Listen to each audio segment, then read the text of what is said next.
Punjabi radio USA ਸੁਣ ਰਹੇ ਸਾਰੇ ਸਰੋਤਿਆਂ ਨੂੰ ਪਿਆਰ ਸਤਿਕਾਰ ਸਾ ਨਿੱਘੀ ਜਿਹੀ ਸਤਿ ਸ੍ਰੀ ਅਕਾਲ ਜੀ ਨੂੰ ਆਖਦੇ ਹਾਂ। ਸੋ ਪ੍ਰੋਗਰਾਮ ਅਪਡੇਟ ਕੈਲੀਫੋਰਨੀਆ ਦੇ ਵਿੱਚ ਆਪ ਸਭ ਦਾ ਸਵਾਗਤ ਹੈ। ਮੈਂ ਰਾਜਕਨਵੀਰ ਸਿੰਘ ਜੁੜ ਚੁੱਕੇ ਨੇ ਹਰਜੋਤ ਸਿੰਘ ਖਾਲਸਾ ਜੀ। ਹਰਜੋਤ ਸਿੰਘ ਜੀ, ਜੀਆਂ ਨੂੰ ਸਵਾਗਤ ਹੈ। ਸਤਿ ਸ੍ਰੀ ਅਕਾਲ ਜੀ। ਸਤਿ ਸ਼੍ਰੀ ਅਕਾਲ, ਧੰਨਵਾਦ ਜੀ ਆਇਆਂ ਨੂੰ। ਪੰਜਾਬੀ ਰੇਡੀਓ ਯੂਐਸਏ ਦੇ ਜਿੰਨੇ ਵੀ ਸਰੋਤੇ ਸਾਡੇ ਸਾਰੇ ਹੀ AM ਸਟੇਸ਼ਨਸ, FM ਸਟੇਸ਼ਨਸ, ਘਰਾਂ ਦੇ ਵਿੱਚ ਰੇਡੀਓ ਸੈਟਸ ਦੇ ਰਾਹੀਂ, ਟੈਲੀਫੋਨ ਦੇ ਰਾਹੀਂ, ਫੇਸਬੁੱਕ, YouTube ਤੇ ਲਾਈਵ ਦੇਖ ਰਹੇ ਹੋ, ਸੁਣ ਰਹੇ ਹੋ, ਸਾਰਿਆਂ ਨੂੰ ਜੀ ਆਇਆਂ ਨੂੰ ਤੇ ਬਹੁਤ ਹੀ ਪਿਆਰ ਤੇ ਸਤਿਕਾਰ ਭਰੀ ਸਤਿ ਸ਼੍ਰੀ ਅਕਾਲ।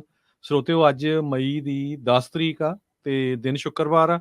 ਤੁਹਾਡੇ ਲਈ ਸ਼ਾਮ ਦਾ ਅਪਡੇਟ ਕੈਲੀਫੋਰਨੀਆ ਪ੍ਰੋਗਰਾਮ ਲੈ ਕੇ ਹਾਜ਼ਰ ਹੋਏ ਆ।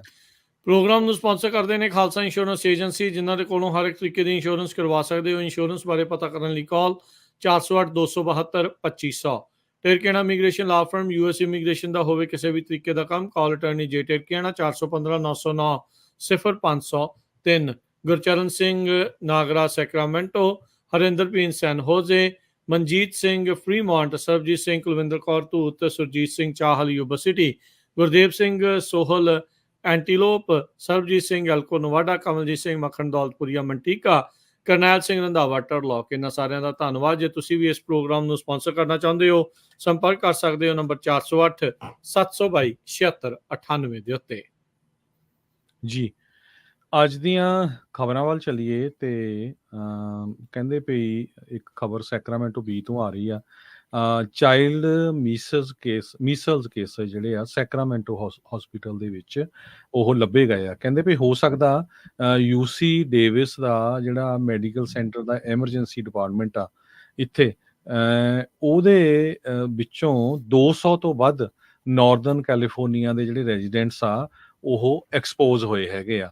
ਇਹ ਅੱਜ ਜਿਹੜੀ ਆ UC ਡੇਵਿਸ ਦਾ ਮੈਡੀਕਲ ਸੈਂਟਰ ਸੈਕਰਾਮੈਂਟੋ ਦੇ ਵਿੱਚ ਹੈਗਾ ਆ, ਉਹਨਾਂ ਨੇ ਡਿਸਕਲੋਜ਼ ਕੀਤਾ ਹੈਗਾ। ਜੀ ਬਿਲਕੁਲ। ਤੇ ਅਗਲੀ ਜਿਹੜੀ ਖਬਰ ਆ ਉਸ ਦੇ ਵੱਲ ਆਪਾਂ ਵਧੀਏ ਤਾਂ ਹਰਜੋਤ ਸਿੰਘ ਜੀ, ਕੈਲੀਫੋਰਨੀਆ ਦੇ ਵਿੱਚ ਜਿਹੜਾ $multi-billion ਬਜਟ ਡੈਫਿਸਿਟ ਆ ਉਸ ਨੂੰ ਲੈ ਕੇ ਕੀ ਕੁਛ ਜਿਹੜਾ ਉਹ ਚੱਲ ਰਿਹਾ ਆ। $20 ਬਿਲੀਅਨ ਅਜੇ ਵੀ ਜਿਹੜੇ ਹੋਮਲੈਸ ਕਾਉਂਸਲ ਦੇ ਤੌਰ ਦੇ ਉੱਤੇ ਜਿਹੜੇ ਉਹਨਾਂ ਨੂੰ ਦਿੱਤੇ ਸੀਗੇ ਵੀ ਹੋਮਲੈਸਨੈਸ ਦੀ ਸਥਿਤੀ ਨੂੰ ਸੁਧਾਰਨਾ ਆ, ਉਸ ਦਾ ਕੋਈ ਥੋ ਪਤਾ ਨਹੀਂ ਹੈਗਾ। ਇਸ ਮੌਕੇ ਦੇਖੋ, ਸਾਲ ਡੇਢ ਸਾਲ ਪਹਿਲਾਂ $100 ਬਿਲੀਅਨ ਜਿਹੜਾ ਆ ਉਹ ਸਰਪਲਸ ਚੱਲ ਰਿਹਾ ਸੀ। ਫਿਰ ਉਸ ਤੋਂ ਬਾਅਦ ਦੇ ਵਿੱਚ ਇਹ ਹੌਲੀ ਹੌਲੀ ਘਟਦਾ ਹੁਣ $70 ਬਿਲੀਅਨ ਤੋਂ ਵੱਧ ਦੇ ਡੈਫਿਸਿਟ ਦੇ ਵਿੱਚ ਆਇਆ ਆ। ਬਜਟ ਓਵਰਆਲ $200 ਤੇ $88 ਬਿਲੀਅਨ ਦਾ ਸਪੈਂਡਿੰਗ ਪਲਾਨ ਆ। ਅੱਜ ਜਿਹੜਾ ਗਵਰਨਰ ਨਿਊਸਮ ਆ, ਉਹਨਾਂ ਨੇ ਜਿਸ ਦੀ ਘੁੰਡ ਚੁਕਾਈ ਜਿਹੜੀ ਉਹ ਕੀਤੀ ਆ 1 ਜੁਲਾਈ ਤੋਂ ਜਿਹੜਾ ਉਹ ਸਟਾਰਟ ਹੋਊਗਾ। ਪਹਿਲਾਂ ਇਹ $311 ਬਿਲੀਅਨ ਦਾ ਬਜਟ ਸੀਗਾ ਜਿਹੜਾ ਉਹਨਾਂ ਨੇ ਪਿਛਲੇ ਸਾਲ ਸਾਈਨ ਕੀਤਾ ਸੀ, ਲਾਅ ਦੇ ਵਿੱਚ ਲੈ ਕੇ ਆਂਦਾ ਸੀਗਾ। ਜੇ ਦੇਖਿਆ ਜਾਵੇ ਤਾਂ ਮੁਲਕ ਦੇ ਵਿੱਚ ਬਾਕੀ ਸੂਬਿਆਂ ਦੇ ਮੁਕਾਬਲੇ ਸਭ ਤੋਂ ਵੱਡਾ ਜਿਹੜਾ ਬਜਟ ਕੈਲੀਫੋਰਨੀਆ ਦਾ $1 ਬਿਲੀਅਨ ਦਾ ਬਜਟ ਪਾਸ ਕੀਤਾ ਹੈ। ਟੈਕਸਸ ਤੇ ਫਲੋਰੀਡਾ ਦੇ ਇਸ ਤੋਂ ਕਾਫੀ ਘੱਟ ਰਹੇ ਨੇ। ਅੱਜ ਇਹਨਾਂ ਨੇ ਅਨਾਉਂਸ ਕੀਤਾ ਵੀ $26.7 ਬਿਲੀਅਨ ਦੀ ਸਿਰਫ ਹੁਣ ਡੈਫਿਸਿਟ ਹੋਊਗੀ, ਬਟ ਅਸਲ ਦੇ ਵਿੱਚ ਇਹ ਕਹਿੰਦੇ $45 ਬਿਲੀਅਨ ਦੀ ਡੈਫਿਸਿਟ ਆ। ਸੋ ਇਹ ਬੜੀ ਕੰਪਲੀਕੇਟਡ ਜਿਹਾ ਕੰਮ ਜਿਹੜਾ ਉਹ ਚੱਲ ਰਿਹਾ। $17.3 ਬਿਲੀਅਨ ਦੇ ਜਿਹੜੇ ਐਕਸ਼ਨਸ ਆ ਉਸ ਨੂੰ ਇਹ ਵਿੱਚ ਇਨਕਲੂਡ ਨਹੀਂ ਕਰ ਰਹੇ। ਲੋਕਾਂ ਨੂੰ ਸਿਰਫ $26.7 ਬਿਲੀਅਨ ਦਾ ਡੈਫਿਸਿਟ ਦੱਸ ਰਹੇ ਆ, ਪਰ ਜੇ ਓਵਰਆਲ ਦੇਖਿਆ ਜਾਵੇ ਤਾਂ $45 ਬਿਲੀਅਨ ਦਾ ਅਜੇ ਵੀ ਡੈਫਿਸਿਟ ਹੈਗਾ ਆ। ਇਹ ਗਵਰਨਰ ਨਿਊਸਮ ਤੇ ਬਾਕੀ ਜਿਹੜੇ ਕੈਲੀਫੋਰਨੀਆ ਦੇ ਲਾਅ ਮੇਕਰਸ ਆ, ਇਹਨਾਂ ਨੇ ਇਸ ਦੇ ਉੱਤੇ ਹਰੀ ਝੰਡੀ ਜਿਹੜੀ ਉਹ ਦੇ ਦਿੱਤੀ। ਕਹਿੰਦੇ ਵੀ ਦਸਤਖਤ ਇਹ ਕਰ ਦੇਣੇ ਆ। ਵਨ ਟਾਈਮ ਫੰਡਿੰਗ ਜਿਹੜੀ ਸਕੂਲ ਨੂੰ $3.6 ਬਿਲੀਅਨ ਦੀ ਹੋਣੀ ਸੀ, ਉਸ ਦੇ ਵਿੱਚ ਕਟੌਤੀ ਕੀਤੀ ਆ। ਵੈਲਫੇਅਰ ਤੇ ਕਲਾਈਮੇਟ ਪ੍ਰੋਗਰਾਮਸ ਦੇ ਵਿੱਚ ਕਟੌਤੀ ਆ। ਇਸ ਦੇ ਨਾਲ $5.2 ਬਿਲੀਅਨ ਜਿਹੜੇ ਵੱਖ-ਵੱਖ ਹੋਰ ਪ੍ਰੋਗਰਾਮਾਂ 'ਚ ਲਗਾਏ ਜਾਣੇ ਸੀਗੇ, ਉਹਨਾਂ ਵਿੱਚ ਕਟੌਤੀ ਕੀਤੀ ਆ। ਰੇਲ ਪਬਲਿਕ ਟ੍ਰਾਂਜ਼ਿਟ ਸਿਸਟਮਸ ਦੇ ਵਿੱਚ $1 ਬਿਲੀਅਨ ਦੀ ਇਹਨਾਂ ਨੇ ਕਟੌਤੀ ਜਿਹੜੀ ਕੀਤੀ ਆ। $500 ਮਿਲੀਅਨ ਜਿਹੜਾ ਪਾਣੀ ਨੂੰ ਇਕੱਠਿਆਂ ਕਰਨ ਦੇ ਲਈ ਹੋਣਾ ਸੀ, ਉਹਦੇ ਵਿੱਚ ਵਾਟਰ ਸਟੋਰੇਜ ਫੰਡਿੰਗ $500 ਮਿਲੀਅਨ ਦੀ ਜਿਹੜੀ ਉਹਨਾਂ ਨੇ ਉਸ ਵਿੱਚ ਕਟੌਤੀ ਕਰ ਦਿੱਤੀ ਆ। ਜਦਕਿ ਜੇ ਦੇਖਿਆ ਜਾਵੇ ਤਾਂ ਕੈਲੀਫੋਰਨੀਆ ਦੇ ਵਿੱਚ ਇਹਨਾਂ ਸਾਰੀਆਂ ਚੀਜ਼ਾਂ ਦੇ ਨਾਲ ਜਿਹੜਾ ਪਾਣੀ ਦੀ ਕਿੱਲਤ, ਡਰਾਊਟ ਆ, ਉਹ ਇੱਕ ਬਹੁਤ ਵੱਡੀ ਅਹਿਮ ਸਮੱਸਿਆ ਹੈਗੀ ਆ। ਇਸ ਦੇ ਨਾਲ ਇਹਨਾਂ ਨੇ ਸ਼ਟ ਡਾਊਨ ਕਰ ਦਿੱਤਾ ਆ ਇਨ ਹੋਮ ਸਰਵਿਸ ਕੇਅਰ ਪ੍ਰੋਗਰਾਮ, ਜਿਹੜਾ 14,000 ਲੋ ਇਨਕਮ ਜਿਹੜੇ ਪਰਿਵਾਰਾਂ ਦੀ ਮਦਦ ਕਰਦਾ ਸੀ, ਜਿਨ੍ਹਾਂ 'ਚ ਅਨਡਾਕੂਮੈਂਟਡ ਇਮੀਗ੍ਰੈਂਟ ਵਿਦ ਡਿਸੇਬਿਲਿਟੀਜ਼ ਵੀ ਜਿਹੜੇ ਸੀਗੇ, ਉਹ ਵੀ ਪ੍ਰੋਗਰਾਮ ਇਹਨਾਂ ਨੇ ਹੁਣ ਸ਼ਟ ਡਾਊਨ ਕੀਤਾ ਆ। ਇਸ ਤੋਂ ਇਲਾਵਾ $2 ਬਿਲੀਅਨ 6 ਜਿਹੜੇ ਐਜੂਕੇਸ਼ਨ ਦੇ ਪ੍ਰੋਗਰਾਮ, ਉਹਨਾਂ ਵਿੱਚੋਂ ਕਟੌਤੀ ਕੀਤੀ ਹੈ, ਜਿਨ੍ਹਾਂ 'ਚ $550 ਮਿਲੀਅਨ ਇੱਕ ਇਨੀਸ਼ੀਏਟਿਵ ਸੀਗਾ ਜਿਹੜਾ ਪ੍ਰੀ ਸਕੂਲ ਨੂੰ ਅਪਗ੍ਰੇਡ ਕਰਨ ਦੇ ਲਈ ਤੇ ਕਿੰਡਰਗਾਰਟਨ ਨੂੰ ਜਿਹੜਾ ਆ ਉਹ ਫੈਸਿਲਿਟੀਜ਼ ਨੂੰ ਅਪਗ੍ਰੇਡ ਕਰਨ ਦੇ ਲਈ, ਤੇ ਇਦਾਂ ਹੀ $510 ਮਿਲੀਅਨ ਦੀਆਂ ਜਿਹੜੀਆਂ ਸਕਾਲਰਸ਼ਿਪਸ ਆ ਮਿਡਲ ਕਲਾਸ ਕਾਲਜ ਸਟੂਡੈਂਟਸ ਦੇ ਲਈ ਜਿਹੜੇ ਟੀਚਿੰਗ ਕ੍ਰੈਡੈਂਸ਼ੀਅਲ ਲੈਣਾ ਚਾਹੁੰਦੇ ਸੀ, ਉਹ ਪ੍ਰੋਗਰਾਮ ਨੂੰ ਵੀ ਇਹਨਾਂ ਨੇ ਐਲੀਮੀਨੇਟ ਜਿਹੜਾ ਉਹ ਕੀਤਾ ਆ। ਸੋ ਇਸ ਦੇ ਨਾਲ ਨਿਊਸਮ ਹੁਣੀ ਬਾਰ-ਬਾਰ ਕਹਿ ਰਹੇ ਆ ਵੀ ਅਸੀਂ ਆਪਣੇ ਬਜਟ ਨੂੰ ਬੈਲੈਂਸ ਕਰਨ ਦੇ ਲਈ ਟੈਕਸ ਦੇ ਵਿੱਚ ਵਾਧਾ ਜਿਹੜਾ ਉਹ ਕਰਨ ਬਾਰੇ ਜਿਹੜਾ ਸੋਚ ਰਹੇ ਸੀ ਲੋਕ, ਕਹਿੰਦੇ ਵੀ ਅਸੀਂ ਨਹੀਂ ਕਰਾਂਗੇ। ਉਹ ਕਹਿ ਰਹੇ ਆ ਵੀ ਅਸੀਂ ਬੈਲੈਂਸ ਰੱਖਾਂਗੇ ਵਿਦਆਊਟ ਇਨਕਰੀਜ਼ਿੰਗ ਐਨੀ ਟੈਕਸਿਸ। ਪਰ ਜਦ ਕਿ ਆਪਾਂ ਨੂੰ ਪਤਾ ਆ ਵੀ ਤੇਲ ਦੇ ਉੱਤੇ ਟੈਕਸ ਤੇ ਹੋਰ ਜਿਹੜੀਆਂ ਚੀਜ਼ਾਂ ਦੇ ਵਿੱਚ ਵਾਧਾ ਜਿਹੜਾ ਉਹ ਹੋਇਆ ਆ। ਇਹਦੇ ਨਾਲ ਇੱਕ ਪਾਸੇ ਇਹ ਕਹਿ ਰਹੇ ਆ ਵੀ ਟੈਕਸ ਵਧਾਉਣਾ ਨਹੀਂ, ਮੈਨੇਜਡ ਕੇਅਰ ਆਰਗੇਨਾਈਜੇਸ਼ਨਸ ਦੇ ਉੱਤੇ ਇਹਨਾਂ ਨੇ ਟੈਕਸ ਵਧਾਉਣ ਦੀ ਗੱਲ ਆਖੀ ਆ। ਪ੍ਰਾਈਵੇਟ ਕੰਪਨੀਆਂ ਜਿਨ੍ਹਾਂ ਦੇ ਕੰਟਰੈਕਟ ਹੈਗੇ ਮੈਡੀਕੇਡ ਬੈਨੀਫਿਟਸ ਦੇ ਨਾਲ, ਉਹਨਾਂ ਦਾ ਵੀ ਇਹ ਟੈਕਸ ਵਧਾਉਣ ਜਾ ਰਹੇ ਨੇ। 10,000 ਤੋਂ ਵੱਧ ਜਿਹੜੀਆਂ ਵੇਕੈਂਟ ਜੌਬਸ ਹੈਗੀਆਂ ਆ ਉਹ ਘੱਟ ਕੀਤੀਆਂ ਜਾਊਗੀਆਂ, ਜਿਹਦੇ ਨਾਲ $27.6 ਬਿਲੀਅਨ ਦਾ ਜਿਹੜਾ ਫਾਇਦਾ ਆ ਉਹ ਸਟੇਟ ਆਫ ਕੈਲੀਫੋਰਨੀਆ ਨੂੰ ਹੋਊਗਾ। ਸੋ ਜੋ ਹਾਇਰਿੰਗ ਆ ਉਹ ਲਗਭਗ ਫਰੀਜ਼ ਹੈਗੀ ਸਟੇਟ ਆਫ ਕੈਲੀਫੋਰਨੀਆ ਦੇ ਵਿੱਚ। ਇਸੇ ਤਰ੍ਹਾਂ ਜਿਹੜੀਆਂ ਕਾਰਪੋਰੇਟ ਤੋਂ ਟੈਕਸਾਂ ਦਾ ਹੈਗਾ ਉਹ ਬਹੁਤ ਘਟਿਆ। 15% ਕਾਰਪੋਰੇਟ ਟੈਕਸ ਕਲੈਕਸ਼ਨ ਦੇ ਵਿੱਚ ਘਾਟਾ ਹੋਇਆ ਆ ਪਿਛਲੇ ਸਾਲ ਨਾਲੋਂ। ਇਹ 40 ਸਾਲਾਂ ਦੇ ਵਿੱਚ 4th ਲਾਰਜੈਸਟ ਡ੍ਰੌਪ ਹੈਗਾ ਆ ਕੈਲੀਫੋਰਨੀਆ ਦੇ ਇਤਿਹਾਸ ਦੇ ਵਿੱਚ। ਪਰ ਲੱਕਲੀ ਕਹਿੰਦੇ ਕਿਉਂਕਿ ਸਟਾਕ ਮਾਰਕੀਟ 20% ਦੇ ਕਰੀਬ ਇਨਕਰੀਜ਼ ਹੋਈ ਆ ਪਿਛਲੇ ਅਕਤੂਬਰ ਤੋਂ ਲੈ ਕੇ ਹੁਣ ਤੱਕ, ਸੋ ਉਹਦੇ ਨਾਲ 8% ਦੇ ਕਰੀਬ ਜਿਹੜਾ ਟੋਟਲ ਇਨਕਮ ਟੈਕਸ ਕਲੈਕਸ਼ਨਸ ਆ ਉਹ ਸਟੇਟ ਨੂੰ ਆਊਗੀ। ਜੀ ਬਿਲਕੁਲ। ਅਗਲੀ ਜਿਹੜੀ ਹਰਜੋਤ ਸਿੰਘ ਜੀ ਖਬਰ ਉਸ ਉੱਤੇ ਗੱਲ ਕਰਦੇ ਜਾਈਏ ਤਾਂ ਕਹਿੰਦੇ ਵੀ ਮੋਨਰੇ ਕਾਉਂਟੀ ਦੇ ਜਿਹੜੇ ਡਿਸਟ੍ਰਿਕਟ ਅਟਾਰਨੀ ਆਫਿਸ ਆ ਉਹਨਾਂ ਨੇ ਇੱਕ ਟਾਈਮਲਾਈਨ ਇਸ਼ੂ ਕੀਤੀ ਆ ਜਿਹਦੇ ਵਿੱਚ ਜਿਹੜੇ 6 ਮਰਡਰ ਹੋਏ ਸੀ ਉਹ ਦੀ ਜਿਹੜੀ ਪਤਾ ਲੱਗ ਰਿਹਾ ਵੀ ਕਿਹੜੇ ਟਾਈਮ ਕੀ ਕੁਛ ਹੋਇਆ ਸੀ। ਜਿਹੜੇ ਮੋਨਰੇ ਕਾਉਂਟੀ ਦੇ ਡਿਸਟ੍ਰਿਕਟ ਅਟਾਰਨੀ ਆ ਉਹਨਾਂ ਨੇ ਇੱਕ ਟਾਈਨੀ ਲੋਕਸ ਕਰਕੇ ਜਿਹੜੇ ਹੈਗੇ ਆ ਕੇਸ, ਇੱਕ ਮੈਂਬਰਸ ਹੈਗੇ ਆ ਇੱਕ ਨੋਰਿਨੋ ਸਬਸੈਟ ਦੇ, ਉਹਨਾਂ ਬਾਰੇ ਜਿਹੜਾ ਇਹ ਦੱਸਿਆ ਆ। ਕਿੰਗ ਸਿਟੀ ਦੀ ਮਾਸ ਸ਼ੂਟਿੰਗ ਜਿਹੜੀ ਵਾਪਰੀ ਸੀ, ਇੱਕ ਜਿਹੜਾ ਸਸਪੈਕਟਡ ਸ਼ੂਟਰ ਆ ਉਹ ਅਜੇ ਵੀ ਆਊਟਸਟੈਂਡਿੰਗ ਜਿਹੜਾ ਉਹ ਨਜ਼ਰ ਆ ਰਿਹਾ ਆ, ਉਹ ਅਜੇ ਇਹਨਾਂ ਦੇ ਕੋਲ ਦਾਅ 'ਚ ਨਹੀਂ ਆਇਆ। ਮੋਨਰੇ ਵਹੀਕਲ ਥੈਫਟ ਹੋਇਆ ਸੀ 24-26 ਜਨਵਰੀ ਦੇ ਦਰਮਿਆਨ ਕੀਆ ਆਪਟੀਮਾ ਦਾ। ਉਸ ਤੋਂ ਬਾਅਦ ਦੇ ਵਿੱਚ ਕਿੰਗ ਸਿਟੀ ਦੇ ਵਿੱਚ ਤੇ ਸਲੀਨਸ ਦੇ ਵਿੱਚ ਬਿਗ 5 ਰੋਬਰੀ ਹੋਈ ਸੀ। ਕਜ਼ਨ ਇਹ 3 ਫਰਵਰੀ ਨੂੰ ਵਾਪਰਿਆ ਸੀ। ਇੱਕ ਜਿਹੜਾ ਆ ਡਬਲ ਮਰਡਰ ਹੋਇਆ ਸੀ 4 ਫਰਵਰੀ ਨੂੰ, ਜੈਕ ਕੌਂਚੇਲਾ ਤੇ ਐਂਡਰੀਅਸ ਗਾਰਸੀਆ, ਇਹ ਦੋਨੋਂ ਜਿਹੜੇ ਕਜ਼ਨ ਸੀ ਉਹਨਾਂ ਦੇ ਨਾਲ ਸੰਬੰਧਿਤ ਸੀਗਾ। ਇਸੇ ਤਰੀਕੇ ਨਾਲ ਪੈਸੀਫਿਕ ਗਰੋਵ ਵਹੀਕਲ ਬਰਗਲਰੀ ਜਿਹੜੀ 17 ਫਰਵਰੀ ਨੂੰ ਵਾਪਰੀ ਸੀ।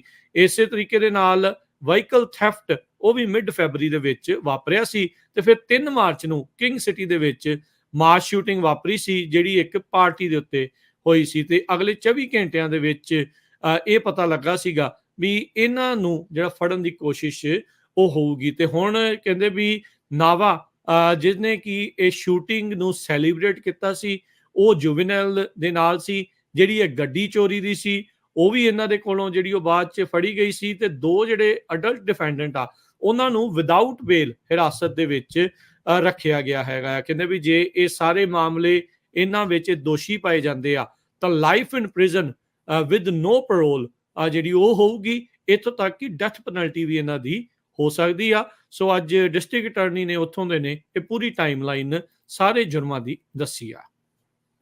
ਅਗਲੀ ਖਬਰ ਵੱਲ ਚਲੀਏ ਤੇ ਕੈਲੀਫੋਰਨੀਆ ਦੇ ਵਿੱਚ ਇੱਕ ਬੰਦੇ ਨੇ ਆਪਣੀ ਜਿਹੜੀ ਪੋਤੀ ਆ ਉਹ ਇੱਕ ਹੋਮਲੈਸ ਲੇਡੀ ਨੂੰ $20 ਦੇ ਕੇ ਕਿਹਾ ਵੀ ਇਹਦੀ ਟੇਕ ਕੇਅਰ ਕਰ, ਜਦ ਕਿ ਉਹ ਖੁਦ ਆਪ ਪੂਰੀ ਤਰ੍ਹਾਂ ਸ਼ਰਾਬ ਪੀ ਕੇ ਸ਼ਰਾਬੀ ਹੋ ਗਿਆ। ਕਹਿੰਦੇ ਵੀ ਹਾਈਲੀ ਇੰਟੌਕਸੀਕੇਟਡ ਸੀਗਾ। ਜੇਸਨ ਵੈਰਨ 54 ਸਾਲਾਂ ਦਾ। ਸੈਕਰਾਮੈਂਟੋ ਕਾਉਂਟੀ ਦੀ ਸ਼ਹਿਰ ਡਿਪਾਰਟਮੈਂਟ ਨੇ ਇਹ ਦੱਸਿਆ ਵੀ ਉਹ ਜੋ ਹੋਮਲੈਸ ਲੇਡੀ ਸੀ ਉਹ ਇੱਕ ਤਰ੍ਹਾਂ ਨਾਲ ਗਾਰਡੀਅਨ ਐਂਜਲ ਬਣ ਕੇ ਸਾਹਮਣੇ ਆਈ ਹੈਗੀ ਆ। ਜਦੋਂ ਇਹ ਸ਼ਰਾਬੀ ਹੋ ਗਿਆ, $20 ਦੇ ਕੇ ਚਲਾ ਗਿਆ ਸੀ ਇੱਕ ਹੋਮਲੈਸ ਲੇਡੀ ਨੂੰ, ਪੈਸੇ ਦੇ ਕੇ ਵੀ ਤਾਂ ਕਿ ਮੇਰੀ ਜਿਹੜੀ ਗ੍ਰੈਂਡ ਡਾਟਰ ਆ ਉਸਦੀ ਟੇਕ ਕੇਅਰ ਕਰੀ। ਤੇ ਜਦੋਂ ਉਹ ਸ਼ਰਾਬੀ ਹੋ ਗਿਆ, ਉਹਨੂੰ ਪਤਾ ਨਾ ਚੱਲੇ ਵੀ ਕਿੱਥੇ ਮੇਰੀ ਗ੍ਰੈਂਡ ਡਾਟਰ ਗਈ ਆ, ਤੇ ਉਸਨੇ ਪੁਲਿਸ ਨੂੰ ਕਾਲ ਕਰਕੇ ਦੱਸਿਆ ਵੀ ਉਹ ਕਿਡਨੈਪ ਹੋ ਗਈ ਹੈਗੀ ਆ। ਸੋ ਉਹ ਤੋਂ ਬਾਅਦ ਸੈਕਰਾਮੈਂਟੋ ਕਾਉਂਟੀ ਦੇ ਸ਼ੈਰਿਫ ਡਿਪਾਰਟਮੈਂਟ ਨੇ ਆਪਣੇ ਡਿਪਟੀਜ਼ ਨੂੰ ਜਿਹੜਾ ਆ ਸਾਰੇ ਪਾਸੇ ਭੇਜਿਆ, ਤੇ ਹੈਲੀਕਾਪਟਰ ਨੂੰ ਵੀ ਯੂਜ਼ ਕੀਤਾ। ਬਾਅਦ ਦੇ ਵਿੱਚ ਇੱਕ ਲੇਡੀ ਦੇ ਕੋਲੋਂ ਇਹ ਬੱਚੀ ਜਿਹੜੀ ਪਾਈ ਗਈ, ਉਸਨੇ ਸਾਰੀ ਸਟੋਰੀ ਦੱਸੀ ਵੀ ਐਕਚੁਅਲ ਜੋ ਆ ਇਹ ਸਾਰਾ ਕੁਝ ਵਾਪਰਿਆ ਹੈਗਾ ਆ। ਸੋ ਕਹਿੰਦੇ ਵੀ ਲੱਕੀ ਆ ਸਮਹਾਉ ਇਸ ਲੇਡੀ ਕਰਕੇ ਉਹ ਜਿਹੜੀ ਬੱਚੀ ਆ ਉਹ ਬਚ ਗਈ, ਨਹੀਂ ਤਾਂ ਕੋਈ ਵੀ ਜਿਹੜਾ ਉਹਨੂੰ ਲਿਜਾ ਸਕਦਾ ਸੀ।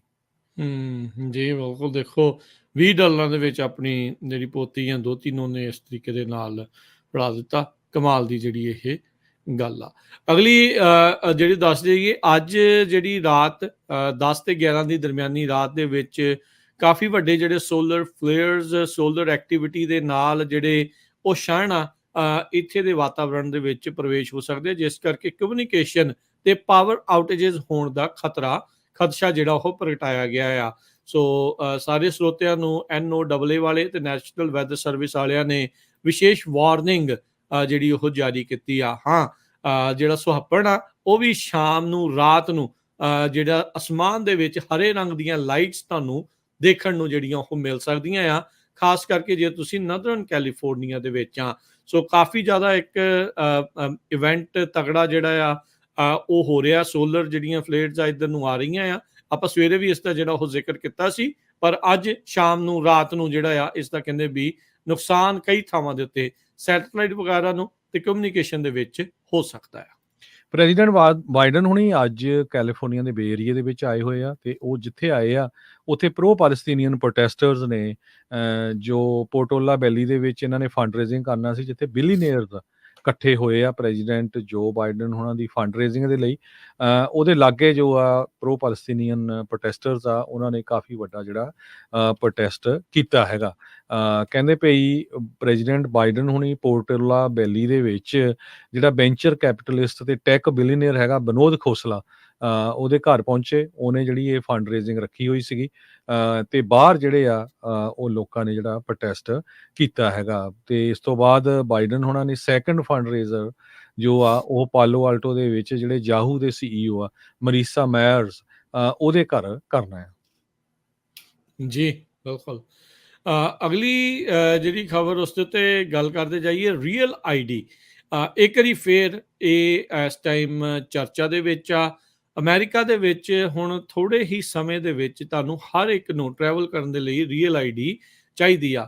1 ਸਾਲ ਤੋਂ ਘੱਟ ਦਾ ਜਿਹੜਾ ਕਹਿੰਦੇ ਵਕਤ ਰਹਿ ਗਿਆ ਆ। US department of homeland security ਨੇ ਕਹਿੰਦੇ ਵੀ ਰੀਅਲ ID ਦੀਆਂ ਰਿਕੁਆਇਰਮੈਂਟਸ ਆ ਉਸ ਨੂੰ ਐਨਫੋਰਸ ਕਰਨਾ ਸ਼ੁਰੂ ਕਰ ਦਿੱਤਾ ਹੈ। ਸਾਰੀਆਂ ਸਟੇਟ, ਡਿਸਟ੍ਰਿਕਟ ਆਫ ਕੋਲੰਬੀਆ ਤੇ 5 ਜਿਹੜੀਆਂ ਟੈਰੀਟਰੀਜ਼ ਆ ਇਹ ਆਲਰੇਡੀ ਰੀਅਲ ID ਕੰਪਲਾਇੰਟ ਹੋ ਚੁੱਕੀਆਂ ਆ। ਤੇ ਕਹਿੰਦੇ ਵੀ ਹੁਣ ਜੇ US ਦੇ ਵਿੱਚ ਤੁਸੀਂ ਟਰੈਵਲ ਕਰਨਾ ਆ ਤਾਂ ਤੁਹਾਡਾ ਜਿਹੜਾ ਰੈਗੂਲਰ ਡਰਾਈਵਰ ਲਾਇਸੈਂਸ ਜੇ ਉਹ ਰੀਅਲ ID ਵਾਲਾ ਨਹੀਂ ਆ ਤਾਂ ਉਹ ਕੰਮ ਨਹੀਂ ਕਰੇਗਾ। US ਦੇ ਜਿਹੜੇ ਟਰੈਵਲਰਸ ਆ ਉਹਨਾਂ ਨੂੰ ਰੀਅਲ ID ਲੈਣੀ ਜਿਹੜੀ ਉਹ ਲਾਜ਼ਮੀ ਹੋਵੇਗੀ। ਜੇ ਤੁਸੀਂ ਡਰਾਈਵ ਕਰਦੇ ਆ ਤਾਂ ਤੁਹਾਡਾ ਜਿਹੜਾ ਲਾਇਸੈਂਸ ਆ ਉਹ ਰੀਅਲ ID ਵਾਲਾ ਹੋਵੇ। ਜੇ ਤੁਸੀਂ ਡਰਾਈਵ ਨਹੀਂ ਕਰਦੇ ਤਾਂ ਤੁਹਾਡੇ ਕੋਲ ਰੈਗੂਲਰ ID ਆ, ਸਟੇਟ ID ਆ, ਤਾਂ ਉਹ ਵੀ ਕਹਿੰਦੇ ਰੀਅਲ ID ਵਾਲੀ ਜਿਹੜੀ ਉਹ ਬਣਵਾ ਕੇ ਰੱਖੋ। ਜਿਹੜੇ ਉਹਦੇ ਲਈ ਨਹੀਂ ਐਲੀਜੀਬਲ ਹੈਗੇ ਉਹਨਾਂ ਨੂੰ ਜਿਹੜਾ ਇਹ ਕਿਹਾ ਜਾ ਰਿਹਾ ਆ ਵੀ ਤੁਸੀਂ ਜਿਹੜਾ ਆ ਆਪਣੀ ਜੇ ਆਈਦਰ ਗ੍ਰੀਨ ਕਾਰਡ ਜਾਂ ਜਿਹੜਾ ਪਾਸਪੋਰਟ ਆ ਉਹ ਲੈ ਕੇ ਫਿਰ ਤੁਸੀਂ ਟਰੈਵਲ ਕਰ ਸਕਦੇ ਆ। ਕਿਸੇ ਵੀ ਇਵੈਂਚੁਅਲੀ ਕਹਿੰਦੇ ਵੀ ਕਿਸੇ ਵੀ ਫੈਡਰਲ ਫੈਸਿਲਿਟੀ ਦੇ ਵਿੱਚ ਜਾਣ ਦੇ ਲਈ ਤੁਹਾਨੂੰ ਰੀਅਲ ID ਦੀ ਜ਼ਰੂਰਤ ਪਵੇਗੀ। ਇਹ ਕਾਫੀ ਚਿਰ ਤੋਂ ਇਸ ਨੂੰ ਲਿਆਉਣ ਦੀ ਜਿਹੜੀ ਉਹ ਕੋਸ਼ਿਸ਼ ਕੀਤੀ ਜਾ ਰਹੀ ਹੈ। ਡੈਡਲਾਈਨਸ ਇਸ ਨੂੰ ਕਾਫੀ ਵਾਰੀ ਐਕਸਟੈਂਡ ਕੀਤਾ ਆ। ਪਹਿਲਾਂ 2020 ਦੇ ਵਿੱਚ ਕੋਵਿਡ ਤੋਂ ਪਹਿਲਾਂ ਹੋਣਾ ਸੀ, ਪਰ ਕੋਵਿਡ ਦੇ ਦੌਰਾਨ ਸਾਰੇ ਕੰਮਕਾਜ ਠੱਪ ਹੋਣ ਕਰਕੇ ਇਹਨਾਂ ਨੇ ਇਸ ਨੂੰ ਦੁਬਾਰਾ ਐਕਸਟੈਂਡ ਕਰ ਦਿੱਤਾ ਸੀ। 3 ਮਈ 2023 ਪਹਿਲੋਂ ਡੈਡਲਾਈਨ ਸੀ, ਹੁਣ ਇਹ ਇਵੈਂਚੁਅਲੀ 2025 ਦੇ ਵਿੱਚ ਫੁੱਲ ਇਫੈਕਟ ਵਿੱਚ ਆ ਜਾਵੇਗੀ। ਜੀ, ਕੁਝ ਲੋਕਲ ਖਬਰਾਂ ਕਰੀਏ। ਫ੍ਰਿਜ਼ਨੋ ਸ਼ਹਿਰ ਦੇ ਵਿੱਚ 3:20 ਤੇ ਅੱਜ ਇੱਕ ਘਰ ਨੂੰ ਅੱਗ ਲੱਗ ਗਈ ਡਕੋਟਾ ਤੇ ਫੋਲਰ ਐਵਨਿਊ ਦੇ ਉੱਤੇ, ਜਿਹਦਾ ਧੂੰਆਂ ਦੂਰ ਦੂਰ ਤਾਈਂ ਪੂਰੇ ਫ੍ਰਿਜ਼ਨੋ ਏਰੀਏ 'ਚ ਦੇਖਿਆ ਗਿਆ। ਕਹਿੰਦੇ ਵੀ ਕਾਲਾ ਧੂੰਆਂ ਬਲੋ ਕਰ ਰਿਹਾ ਸੀ। ਸੋ ਹਜੇ ਕਾਰਨ ਨਹੀਂ ਪਤਾ ਚੱਲਿਆ ਵੀ ਅੱਗ ਕਿਉਂ ਲੱਗੀ ਹੈਗੀ ਆ। ਪਰ ਜੋ ਕਿਸੇ ਦਾ ਹਜੇ ਤੱਕ ਜਾਨੀ ਨੁਕਸਾਨ ਦੀ ਕੋਈ ਖਬਰ ਨਹੀਂ ਆਈ, ਪਰ ਘਰ ਜਿਹੜਾ ਆ ਉਹ ਪੂਰਾ ਸੜ ਕੇ ਸੁਆਹ ਹੋ ਗਿਆ ਹੈਗਾ। ਇਸੇ ਤਰ੍ਹਾਂ ਫਰਿਜ਼ਨੋ ਤੋਂ ਇੱਕ ਹੋਰ ਖਬਰ ਆ, ਸਿਟੀ ਆਫ ਫਰਿਜ਼ਨੋ ਨੇ ਡਾਊਨਟਾਊਨ ਦੇ ਵਿੱਚ ਇੱਕ ਬਿਲਡਿੰਗ ਜੋ ਆ ਉਹ ਬਹੁਤ ਪੁਰਾਣੀ ਬਿਲਡਿੰਗ ਕਾਫੀ ਲੰਮੇ ਸਮੇਂ ਤੋਂ ਖਾਲੀ ਪਈ ਸੀ, 887 ਫੁਲਟਨ ਸਟਰੀਟ, ਉਹ ਸਿਰਫ $1 ਦੇ ਵਿੱਚ ਵੇਚ ਦਿੱਤੀ ਹੈਗੀ ਆ। ਸੋ ਜਿਹੜੇ ਵਾਓ ਬਾਇਰਸ ਆ ਉਹ ਉਸ ਨੂੰ ਰੀਮਾਡਲ ਕਰਕੇ ਉੱਥੇ ਇੱਕ ਰੈਸਟੋਰੈਂਟ ਬਣਾਉਣ ਜਾ ਰਹੇ ਹੈਗੇ ਆ। ਜੀ ਜੀ ਬਿਲਕੁਲ। ਸੋ ਇਹ ਹੁਣ ਹਰਜੋਤ ਸਿੰਘ ਜੀ ਅਗਲੀ ਜਿਹੜੀ ਗੱਲ ਕਰੀਏ, ਓਕਲੈਂਡ ਤੇ ਸੈਨ ਫਰਾਂਸਿਸਕੋ ਦੇ 에ਅਰਪੋਰਟ ਦਾ ਜਿਹੜਾ ਮਸਲਾ ਆ ਉਹ ਉਲਝਦਾ ਜਿਹੜਾ ਜਾ ਰਿਹਾ। ਜਿੱਦਾਂ ਆਪਾਂ ਕੱਲ ਦੱਸਿਆ ਸੀ, Oakland board of port commissioners ਆ, ਉਹਨਾਂ ਨੇ ਆਰਡੀਨੈਂਸ ਨੂੰ ਅਪਰੂਵ ਕਰ ਦਿੱਤਾ ਸੀ। ਅਜੇ ਕਹਿੰਦੇ ਸਿਆਹੀ ਸੁੱਕੀ ਵੀ ਨਹੀਂ ਸੀ, ਤਾਂ ਉਧਰ ਸੈਨ ਫਰਾਂਸਿਸਕੋ ਵਾਲਿਆਂ ਨੇ ਇਸ ਦੇ ਉਲਟ ਜਿਹੜਾ ਆ ਅਦਾਲਤੀ ਰੁਖ ਜਿਹੜਾ ਉਹ ਕਰ ਲਿਆ।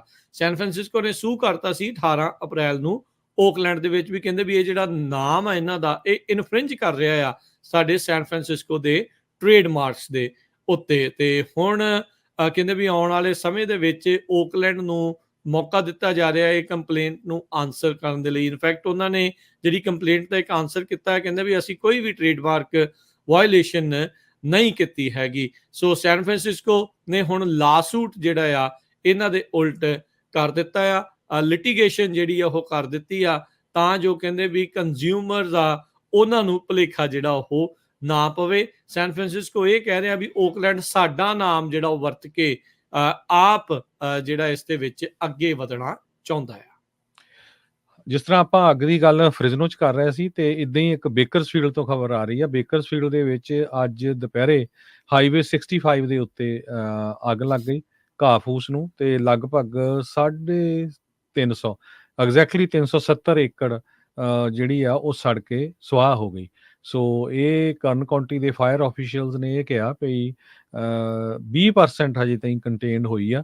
ਲੱਕਲੀ ਕੋਈ ਘਰ ਵਗੈਰਾ ਇਸ ਏਰੀਏ ਦੇ ਵਿੱਚ ਨਹੀਂ ਸੀਗਾ। ਬਹੁਤ ਜ਼ਿਆਦਾ ਫਾਇਰ ਇੰਜਨ ਤੇ ਫਾਇਰ ਫਾਈਟਿੰਗ 에ਅਰਕ੍ਰਾਫਟ ਉਹਨਾਂ ਨੂੰ ਕਾਲ ਕੀਤਾ ਗਿਆ ਅੱਗ ਨੂੰ ਬੁਝਾਉਣ ਦੇ ਲਈ। ਸੋ ਫਾਇਰ ਸੀਜ਼ਨ ਆਲਰੇਡੀ ਜਿਹੜਾ ਆ ਉਹ ਸ਼ੁਰੂ ਹੋ ਗਿਆ ਹੈਗਾ। ਜੀ ਜੀ। ਅਗਲੀ ਗੱਲ ਕਰੀਏ, ਫਾਊਲਰ ਦੇ ਹਾਈ ਸਕੂਲ ਦੇ ਵਿੱਚ ਥਰਸਡੇ ਦੀ ਮਾਰਨਿੰਗ ਨੂੰ ਕੱਲ ਇੱਕ ਐਕਟਿਵ ਸ਼ੂਟਰ ਦੀ ਕਿਸੇ ਨੇ ਸਵਾਟਿੰਗ ਕਾਲ ਕਰ ਦਿੱਤੀ ਸੀ। ਹੁਣ ਉਸ ਮਾਮਲੇ ਦੇ ਵਿੱਚ ਇੱਕ 17 ਸਾਲਾਂ ਦੇ ਨੂੰ ਗ੍ਰਿਫਤਾਰ ਕੀਤਾ ਗਿਆ ਆ, ਜਿਹਨੇ ਇਹ ਹੋਕਸ ਸ਼ੂਟਿੰਗ ਕਾਲ ਫਾਊਲਰ ਹਾਈ ਸਕੂਲ ਦੇ ਵਿੱਚ ਕੀਤੀ ਸੀਗੀ। ਜਦੋਂ ਸਰਚ ਕੀਤਾ ਅਥਾਰਟੀਜ਼ ਨੇ, ਤੇ ਉਹਨਾਂ ਨੇ ਦੇਖਿਆ ਵੀ ਇਹ ਜਿਹੜੀ ਉਹਨੇ ਚੇਤਾਵਨੀ ਜਾਂ ਧਮਕੀ ਜਿਹੜੀ ਉਹ ਦਿੱਤੀ ਆ ਉਹ ਕ੍ਰੈਡੀਬਲ ਨਹੀਂ ਸੀਗੀ। ਕਹਿੰਦੇ ਵੀ ਪਹਿਲੀ ਵਾਰੀ ਨਹੀਂ ਆ, ਉੱਦਾਂ ਵੀ ਲਾ ਐਨਫੋਰਸਮੈਂਟ ਨੂੰ ਇਦਾਂ ਹੋਕਸ ਕਾਲਸ ਦੇ ਉੱਤੇ, ਫਾਲਸ ਐਮਰਜੈਂਸੀ ਕਾਲਸ ਦੇ ਉੱਤੇ ਰਿਸਪੌਂਡ ਕਰਨਾ ਪਿਆ ਹੋਵੇ। ਕਹਿੰਦੇ ਵੀ ਇਹ ਐਟਲੀਸਟ ਥਰਡ ਇਨਸੀਡੈਂਟ ਆ ਕੱਲਾ ਫ੍ਰੈਜ਼ਨੋ ਕਾਉਂਟੀ ਦੇ ਵਿੱਚ ਹੀ ਪਿਛਲੇ ਕੁਝ ਮਹੀਨਿਆਂ ਦੇ ਵਿੱਚ। ਫਿਰ ਜਿਹੜੇ ਫਾਊਲਰ ਪੁਲਿਸ ਡਿਪਾਰਟਮੈਂਟ ਨੇ ਕੰਮ ਕਰਦੇ ਹੋਏ ਜਿਹੜਾ ਆ ਉਹ ਦੇਖਿਆ ਵੀ ਇਹ ਇੱਕ 17 ਸਾਲਾਂ ਦਾ ਕੋਈ ਸੀਗਾ ਜਿਹੜਾ ਸਸਪੈਕਟ, ਜਿਸ ਨੂੰ ਹੁਣ 2 ਫੈਲਨੀ ਚਾਰजेस ਦੇ ਉੱਤੇ ਗ੍ਰਿਫਤਾਰ ਕੀਤਾ ਗਿਆ। ਉਹਦੀ ਸ਼ਨਾਖਤ ਨਹੀਂ ਕੀਤੀ ਗਈ ਕਿਉਂਕਿ 18 ਤੋਂ ਥੱਲੇ ਆ, ਤੇ ਹੁਣ ਜੁਵੈਨਲ ਡਿਟੈਂਸ਼ਨ ਫੈਸਿਲਿਟੀ ਦੇ ਵਿੱਚ ਉਸ ਨੂੰ ਹਿਰਾਸਤ 'ਚ ਰੱਖਿਆ ਗਿਆ ਆ। ਆਪਾਂ ਸਟਾਕ ਮਾਰਕੀਟ ਦੀ ਵੀ ਗੱਲਬਾਤ ਕਰਨੀ ਆ, ਤੇ ਕੈਲੀਫੋਰਨੀਆ ਦੇ ਵਿੱਚ ਜੌਬ ਲਾਸਿਸ ਜੇ ਪੂਰੇ ਨੇਸ਼ਨ 'ਚ ਦੇਖਿਆ ਜਾਵੇ, ਕੈਲੀਫੋਰਨੀਆ 'ਚ ਨੰਬਰ 1 ਦੇ ਉੱਤੇ ਸਟੇਟ ਆਫ ਕੈਲੀਫੋਰਨੀਆ ਆਈ ਹੈਗੀ ਆ। ਪਹਿਲਾ ਕੁਆਟਰ ਜਿਹੜਾ ਆ 2023 ਦਾ ਜਨਵਰੀ 1 ਤੋਂ ਮਾਰਚ 31 ਤਾਈਂ ਕਹਿੰਦੇ ਪਈ 1 ਮਿਲੀਅਨ ਅਨਪਲਾਇਮੈਂਟ ਰੈਜ਼ੀਡੈਂਟ ਸੀਗੇ, ਜੋ ਕਿ 20% ਇਨਕਰੀਜ਼ ਬਣਦੇ ਹੈਗੇ ਆ ਉਹ ਤੋਂ ਪਿਛਲੇ ਸਾਲ ਤੋਂ। ਸੋ ਕੈਲੀਫੋਰਨੀਆ ਦੇ ਵਿੱਚ ਵੱਡੀਆਂ ਕੰਪਨੀਆਂ ਜਿਸ ਤਰ੍ਹਾਂ ਗੂਗਲ, ਐਮਾਜ਼ੋਨ, ਟੈਸਲਾ ਨੇ ਤਾਂ 16,000 ਦੇ ਕਰੀਬ ਲੋਕ ਲੇ ਆਫ ਕੀਤੇ ਸੀ। ਇਹ ਬਹੁਤ ਵੱਡਾ ਨੰਬਰ ਹੈਗਾ। ਕਹਿੰਦੇ ਵੀ 6 ਲੱਖ ਅਨਪਲਾਇਡ ਰੈਜ਼ੀਡੈਂਟਸ ਟੈਕਸਸ ਦੇ ਵਿੱਚ ਹੈਗੇ ਆ, 4 ਲੱਖ ਨਿਊਯਾਰਕ 'ਚ ਆ, ਤੇ ਕੈਲੀਫੋਰਨੀਆ ਦੇ ਵਿੱਚ 1 ਮਿਲੀਅਨ ਦੇ ਕਰੀਬ ਜਿਹੜੇ ਹੈਗੇ ਆ। ਸੋ ਕੈਲੀਫੋਰਨੀਆ ਦੇ ਵਿੱਚ ਜਿਹੜੀ ਜੌਬ ਮਾਰਕੀਟ ਆ ਕਾਫੀ ਟਾਈਟ ਹੁੰਦੀ ਜਾ ਰਹੀ ਹੈਗੀ ਜੀ। ਅਗਲੀ ਜਿਹੜੀ ਹਰਜੋਤ ਸਿੰਘ ਜੀ ਗੱਲ ਕਰਦੇ ਜਾਈਏ, ਕਿ ਪੰਜਾਬੀ ਮੂਲ ਦਾ ਮੁੰਡਾ ਇੱਕ ਵਾਰੀ ਫੇਰ ਬਦਨਾਮੀ ਜਿਹੜੀ ਉਹ ਖੱਟ ਰਿਹਾ ਹੈ। ਖਬਰ ਕਲੋਵਿਸ ਤੋਂ ਜਿਹੜੀ ਉਹ ਆ ਰਹੀ ਆ। 27 ਸਾਲਾ ਬਿਕਰਮਜੀਤ ਸਿੰਘ ਕਲੋਵਿਸ ਪੁਲਿਸ ਦੇ ਅਨੁਸਾਰ ਇਸ ਟਾਈਮ ਲੋੜੀਂਦਾ ਆ ਕਿਡਨੈਪਿੰਗ ਤੇ ਸੈਕਸ਼ੂਅਲ ਅਸੌਲਟ ਦੇ ਲਈ, ਜੋ ਕਿ 21 ਅਪ੍ਰੈਲ ਨੂੰ ਵਾਪਰਿਆ ਸੀਗਾ। ਸੋ ਇਹ ਜਿਹੜੀ ਚੀਜ਼ ਵਾਪਰੀ ਸੀ, ਕਹਿੰਦੇ ਵੀ ਇਹ ਬਿਕਰਮਜੀਤ ਸਿੰਘ ਆਪਣੇ ਆਪ ਨੂੰ ਇਸਨੇ ਨਕਲੀ ਊਬਰ ਦਾ ਡਰਾਈਵਰ ਦੱਸ ਕੇ ਕਿਸੇ ਨੂੰ ਜਿਹੜਾ ਬਾਰ ਦੇ ਬਾਹਰੋਂ ਜਿਹੜਾ ਉਹ ਪਿਕ ਕੀਤਾ, ਬਾਅਦ 'ਚ ਉਸਨੂੰ ਕਿਸੇ ਅਨਨੋਨ ਲੋਕੇਸ਼ਨ 'ਤੇ ਫ੍ਰੈਜ਼ਨੋ ਦੇ ਵਿੱਚ ਲੈ ਕੇ ਗਿਆ, ਜਿੱਥੇ ਉਸਨੇ ਇਸ ਦੇ ਨਾਲ ਜਿਹੜਾ ਆ ਉਹ ਸ਼ੋਸ਼ਣ ਕੀਤਾ ਆ। ਸੋ ਪੁਲਿਸ ਨੇ ਕਿਹਾ ਵੀ ਊਬਰ ਨੇ ਕਨਫਰਮ ਕੀਤਾ ਸੀ ਵੀ ਵਿਕਟਮ ਨੇ ਜਿਹੜੀ ਆ ਉਹ ਰਾਈਡ ਨਹੀਂ ਸੀ ਕਾਲ ਕੀਤੀ, ਤੇ ਇਹ ਜਿਹੜਾ ਸਿੰਘ ਆ ਇਹ ਕਹਿੰਦੇ ਵੀ ਡਰਾਈਵ ਕਰ ਰਿਹਾ ਸੀਗਾ, ਉਹਦੀ ਕੰਪਨੀ ਦੇ ਨਾਲ ਜਿਹੜੀ SUV ਉਹ ਡਰਾਈਵ ਕਰ ਰਿਹਾ ਸੀ, ਉਹ ਰਜਿਸਟਰਡ ਨਹੀਂ ਸੀ, ਪਰ ਉਸ ਨੂੰ ਉੱਥੋਂ ਜਿਹੜਾ ਉਹ ਚੁੱਕ ਕੇ ਲੈ ਗਿਆ। ਇਨਵੈਸਟੀਗੇਟਰਸ ਨੇ ਜਿਹੜਾ ਦੱਸਿਆ ਵੀ ਵਿਕਰਮਜੀਤ ਸਿੰਘ ਨੇ ਆਪਣੇ ਨਾਲ ਕਿਸੇ ਦੋਸਤ ਮਿੱਤਰ ਰੂਮਮੇਟ ਦੀ ਜਿਹੜਾ ਰਹਿਣ ਵਾਲਾ ਆ ਉਹਦੀ ਗੱਡੀ ਜਿਹੜੀ ਉਹ ਵਰਤੀ ਸੀ। ਬਾਅਦ ਦੇ ਵਿੱਚ ਜਿਹੜੇ ਉਹਨੇ ਪਲੇਟਾਂ ਵੀ ਜਿਹੜੀਆਂ ਉਹ ਲਾ ਦਿੱਤੀਆਂ ਸੀ। ਉੱਦਾਂ ਦੱਸਿਆ ਜਾਵੇ ਤਾਂ ਕਹਿੰਦੇ ਇੱਕ ਲੌਂਗ ਹਾਲ ਟਰੱਕ ਡਰਾਈਵਰ ਆ ਇਹ US ਦੇ ਵਿੱਚ। ਇਹ ABC 30 ਸਾਰਾ ਰਿਪੋਰਟ ਕਰ ਰਿਹਾ। ਪੁਲਿਸ ਨੇ ਜਿਹੜੀ ਸਾਰੀ ਜਾਣਕਾਰੀ ਦਿੱਤੀ ਆ। ਕਹਿੰਦੇ ਵੀ ਅਜੇ ਹਾਲ ਦੀ ਘੜੀ ਸਾਡੇ ਕੋਲ ਕੋਈ ਹੋਰ ਐਵੀਡੈਂਸ ਨਹੀਂ ਹੈਗਾ, ਜਾਂ ਇਹ ਨਹੀਂ ਪਤਾ ਵੀ ਕੀ ਕੋਈ ਹੋਰ ਵਿਕਟਮ ਵੀ ਹੈਗੇ ਆ ਜਾਂ ਨਹੀਂ। ਸੋ ਇਹ ਊਬਰ ਨੂੰ ਵੀ ਕਹਿੰਦੇ ਉਹਨਾਂ ਨੇ ਐਕਸ਼ਨ ਨਿਊਜ਼ ਵਾਲਿਆਂ ਨੇ ਕਾਲ ਕੀਤੀ ਸੀ, ਅਜੇ ਤੱਕ ਕੋਈ ਰਿਪਲਾਈ ਨਹੀਂ ਆਈ। ਕਹਿੰਦੇ ਵੀ ਜੇ ਕਿਸੇ ਨੂੰ ਵੀ ਪਤਾ ਹੋਵੇ ਇਸ ਦਾ ਤਾਂ ਉਹ ਕਲੋਵਿਸ ਪੁਲਿਸ ਡਿਪਾਰਟਮੈਂਟ ਦੇ ਨਾਲ ਸੰਪਰਕ ਕਰਨ। ਕਹਿੰਦੇ ਵੀ ਇਹਨੇ ਪੋਜ਼ ਕੀਤਾ ਰਾਈਡ ਸ਼ੇਅਰ ਡਰਾਈਵਰ ਬਣ ਕੇ ਓਲਡ ਟਾਊਨ ਕਲੋਵਿਸ ਦੇ ਵਿੱਚ ਪਿਛਲੇ ਮਹੀਨੇ, ਪਰ ਜਦ ਕਿ ਇਹ ਊਬਰ ਚਲਾ ਵੀ ਨਹੀਂ ਰਿਹਾ ਸੀ, ਆਪਣੇ ਦੋਸਤ ਦੀ ਗੱਡੀ ਵਿਦਆਊਟ ਨੰਬਰ ਪਲੇਟ ਜਿਹੜਾ ਉਹ ਉੱਥੇ ਉਸ ਕੁੜੀ ਨੂੰ ਜਿਹੜਾ ਉੱਥੋਂ ਚੱਕ ਕੇ ਲੈ ਕੇ ਗਿਆ। ਤੇ ਹੁਣ 27 ਸਾਲਾ ਵਿਕਰਮਜੀਤ ਸਿੰਘ ਦੀ ਭਾਲ ਜਾਰੀ ਆ। ਤੇ ਆਪਾਂ ਸਟਾਕ ਮਾਰਕੀਟ ਦੀ ਗੱਲ ਕਰਦੇ ਜਾਈਏ।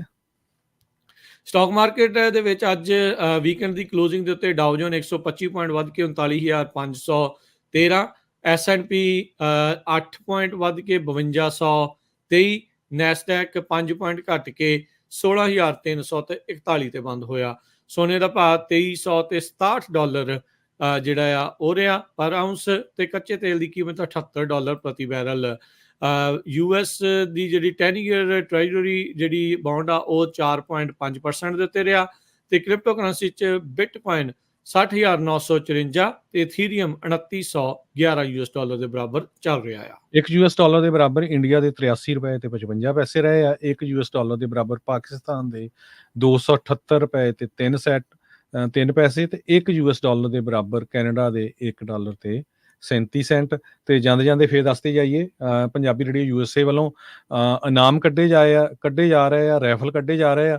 ਜੇ ਤੁਸੀਂ ਬੇਕਰਸਫੀਲਡ ਦੇ ਵਿੱਚ 1350 AM ਤੇ ਨਾਲ ਦੀ ਨਾਲ 107.5 FM ਸੁਣ ਰਹੇ ਹੋ, ਤੇ ਤੁਸੀਂ ਕਾਲ ਕਰਕੇ ਦੱਸਣਾ ਆ ਵੀ ਕਿਹੜੇ ਟਾਊਨ ਦੇ ਵਿੱਚ ਤੁਸੀਂ ਬੇਕਰਸਫੀਲਡ ਜਾਂ ਉਸਦੇ ਆਲੇ ਦੁਆਲੇ ਦੇ ਸ਼ਹਿਰਾਂ 'ਚ ਕਿੱਥੇ ਸੁਣ ਰਹੇ ਹੋ, ਕਿਹੜੀ ਸਟਰੀਟ ਤੇ ਸੁਣ ਰਹੇ ਹੋ, ਤੇ ਤੁਹਾਡਾ ਨਾਮ ਜਿਹੜਾ ਆ ਉਹ ਰੈਫਲ 'ਚ ਪਾ ਲਿਆ ਜਾਊਗਾ। ਕਿਸੇ ਤਰ੍ਹਾਂ ਦੀ ਫੀਸ ਨਹੀਂ ਹੈ, ਸਿਰਫ ਤੁਸੀਂ ਆਪਣਾ ਨਾਮ ਦੱਸਣਾ ਤੇ ਜਿਹੜਾ ਫੋਨ ਨੰਬਰ ਆ, ਤੇ ਅਗਲੇ ਵੀਰਵਾਰ ਨੂੰ ਇਨਾਮ ਕੱਢੇ ਜਾਣਗੇ। ਫਿਰ ਆਉਣ ਵਾਲੇ ਸਮੇਂ ਦੇ ਵਿੱਚ ਬੇਕਰਸਫੀਲਡ ਸਾਡੀ ਟੀਮ ਆ ਰਹੀ ਆ ਤੇ ਉੱਥੇ ਸਾਰਿਆਂ ਨੂੰ ਇਨਾਮ ਦਿੱਤੇ ਜਾਊਗੇ ਜੀ। ਤੇ ਹੁਣ ਆਪਾਂ ਲਵਾਂਗੇ ਆਪਣੇ ਸਾਰੇ ਸਰੋਤਿਆਂ ਤੋਂ ਇਜਾਜ਼ਤ। ਮੇਰੇ ਰਾਜਕਰਮਵੀਰ ਸਿੰਘ ਵੱਲੋਂ ਤੇ ਹਰਜੋਤ ਸਿੰਘ ਵੱਲੋਂ ਸਭ ਨੂੰ ਪਿਆਰ ਭਰੀ ਨਿੱਘੀ ਸਤਿ ਸ੍ਰੀ ਅਕਾਲ। ਸੁਣਦੇ ਰਹੋ, ਦੇਖਦੇ ਰਹੋ ਪੰਜਾਬੀ ਰੇਡੀਓ USA।